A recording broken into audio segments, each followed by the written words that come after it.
இந்தியால எந்த ஹோட்டலுக்கு போனாலும் ஸ்மெல் அடிக்கும். மாலத்தீவுல பாருங்க, எந்த ஹோட்டலையும் ஸ்மெல் அடிக்காது.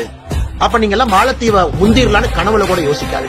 ஆனா இந்தியால டாடா கன்சல்டன்சி சர்வீஸ் என்கின்ற ஒரு கம்பெனியினுடைய வேலை செய்யக்கூடிய ஆட்கள் மாலத்தீவு மக்கள் தொகையை விட அதிகம். நான் புரிஞ்சு, I'm just giving you a comparative statistics. TCS employment base is more than the population of Maldives.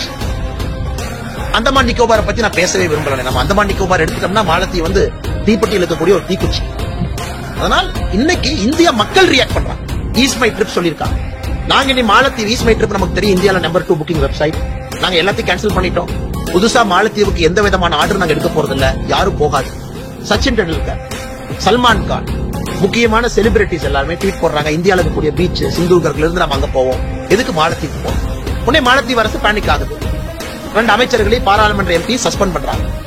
நாம மாலத்தீவுடைய அம்பாசிடர் MEA கூப்பிடுறோம், நம்ம டிமார்ச்சே பண்றோம், நம்மளுடைய ஆதங்கத்தை வெளிப்படுத்துறோம். அவங்க கிளப்பிட்டாங்க. ஆனா இந்தியா வந்து சுருக்கமா சொல்லணும் அப்படின்னாங்கன்னா, இந்தியாவை பொறுத்தவரை நாம் ஒரு முக்கியமான global player, very important global player.